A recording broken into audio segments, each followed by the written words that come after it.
Powszechnie mówi się, że hetman Stanisław Żółkiewski zginął pod Seczorą. Nie jest to do końca prawda. Poznajcie historię bitwy pod Seczorą, której końcowy akt doprowadzi nas do miejsca śmierci starego hetmana.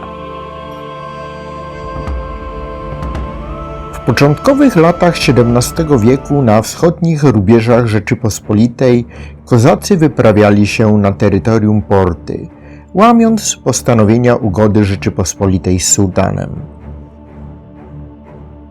W 1618 roku 71-letni bohater spod Kłuszyna Stanisław Żółkiewski został hetmanem wielkim koronnym. Mianowano go również kanclerzem wielkim koronnym. W Europie rozpoczęła się wojna 30-letnia. W 1619 roku Wiedeń zaatakował lennik sułtana książę Siedmiogrodu Gabor Bethlen.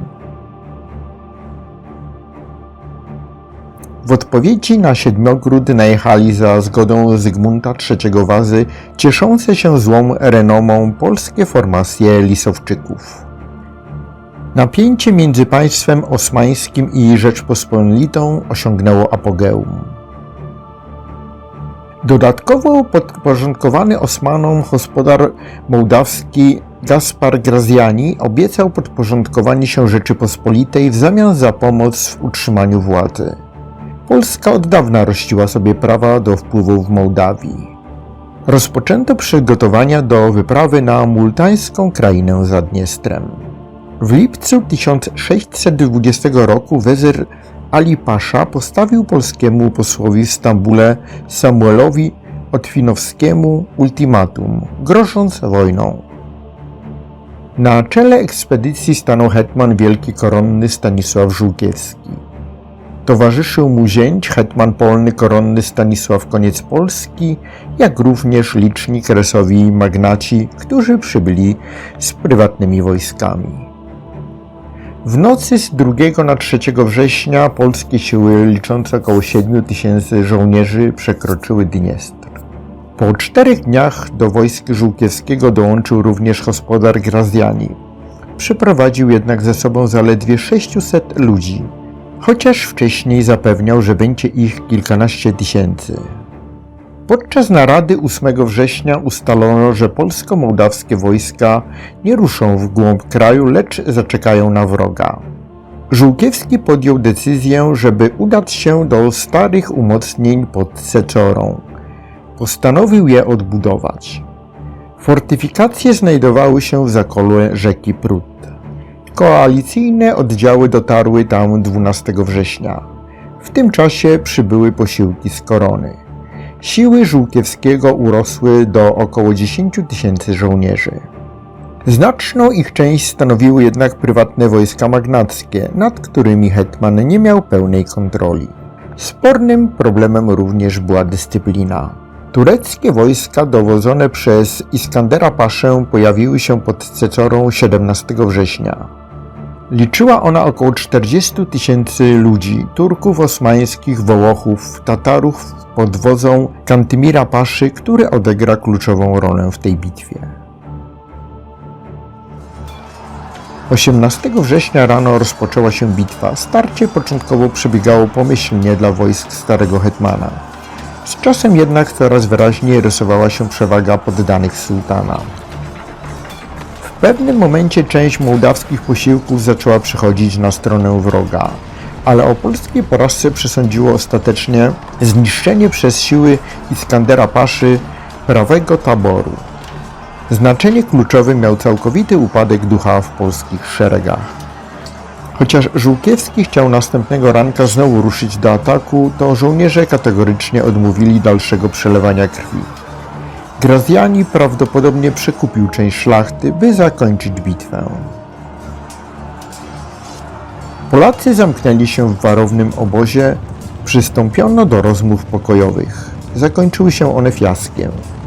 29 września część wojsk z Gracjanim na czele uciekła nocą spod Secery, chcąc przeprawić się przez Prut.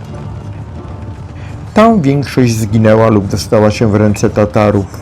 Zginął też sam Graziani.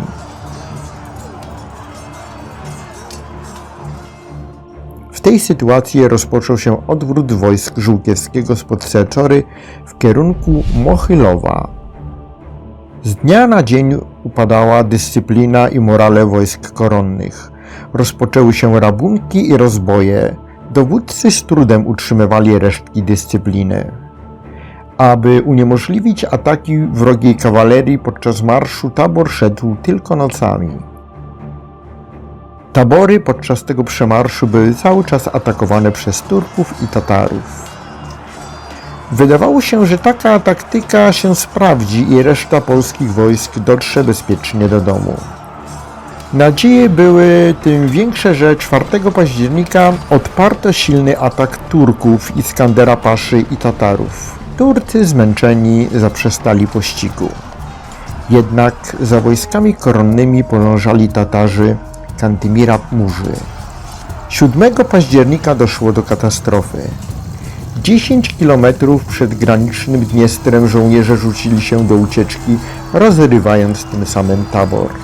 Tatarzy podążający za Polakami jak cień tylko na to czekali. Rozpoczął się pogrom uciekających i ogarniętych paniką wojsk koronnych.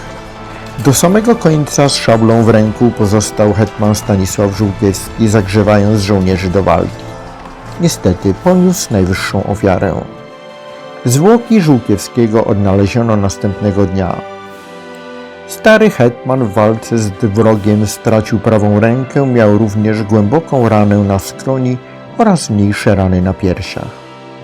Iskander Pasza rozkazał obciąć mu głowę i wysłał ją w darze sułtanowi Osmanowi II.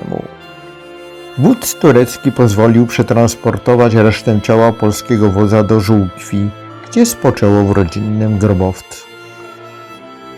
Jak wspomniałem na wstępie, powszechnie mówi się, że hetman Żółkiewski zginął pod Cecorą. Jednak Cecora była tylko początkiem marszu ku przeznaczeniu. Hetman stracił życie pod Mochylowem, 200 km od Cecory. O rozmiarach klęski poniesionej przez polskie wojska świadczy fakt, że w granice Rzeczypospolitej powróciło tylko 1500 żołnierzy. Prawnuk hetmana Żółkiewskiego Jan Sobieski walczył z Turkami, pomścił pradziada pod Chocimem i Wiedniem.